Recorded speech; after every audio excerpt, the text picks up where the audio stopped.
Actually, about a year ago, we did a few videos diving into the shelter half or dog tent issued to federal soldiers during the American Civil War. And if you haven't seen those videos, go ahead and click up here, watch those videos. But there's actually kind of a remaining question from that series of videos. What was the type of button most common when it came to shelter halves for the standard rank and file? Well, there's actually about 3 different options. Number 1, you have your bone, then your tin, and then your zinc. Those are your 3 main options. There's actually a few other ones like Japan or rubber or even blackened ones, but those are so unique and rare that we're gonna save those for a separate video. Well, the short answer is that bone buttons were by far and wide the most common button issued or sewn on shelter halves throughout the entirety of the war. The earliest shelter halves had bone buttons, including the earliest contracts let in 1861. The overwhelming majority of Type 2 tents were actually made with natural bone buttons. And if you don't know what the difference is, Type 1, Type 2, or Type 3, go ahead and again, click on that link above and we'll take you to those and we break those down.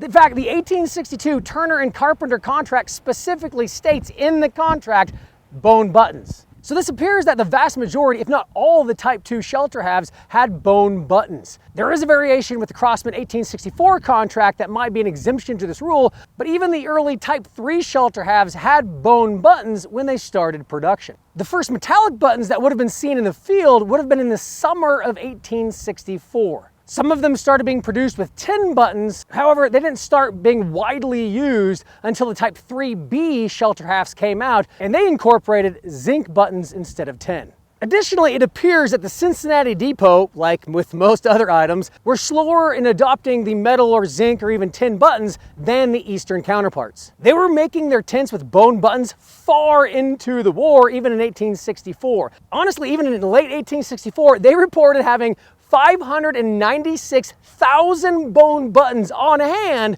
with 900,000, basically 1 million buttons due to arrive shortly, meaning they had enough buttons for 100,000 shelter halves.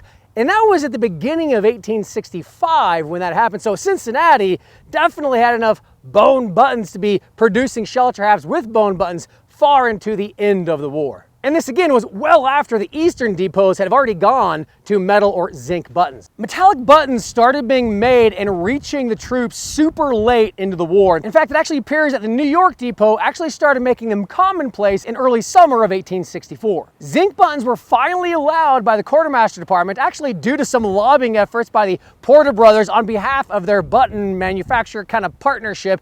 And that business was called Platt Brothers and Company, who made those zinc buttons. In fact, zinc buttons entered the quartermaster depot supply in the fall of 1864, which means that the zinc buttons didn't hit the quartermaster department's supply until fall of 1864 at the earliest. And then that's only for Eastern contractors and Eastern depots, although there were some contracts from Eastern suppliers sent west to Western depots. Now in this video, it seems like we went from the bone buttons and then right to zinc, because that was what's produced definitely in volumes and later in the war, but we tend to kind of skip over the just general tin buttons.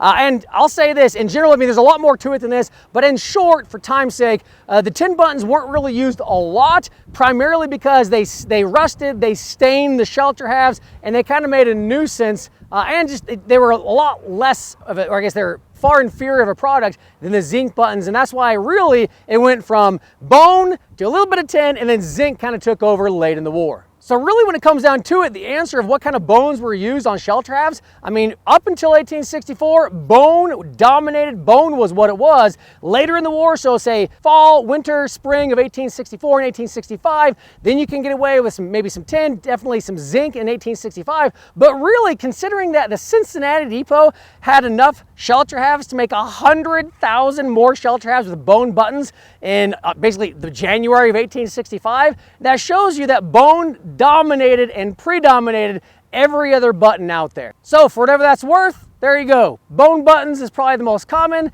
then zinc, then maybe tin, and in some other videos we'll talk about those other weird ones as well. So appreciate you guys watching this video. Go ahead and like, subscribe, go to the Research Arsenal, do your own research, become a member of one of the fastest growing Civil War communities out there, and of course, until we see you in the field next time, ride hard.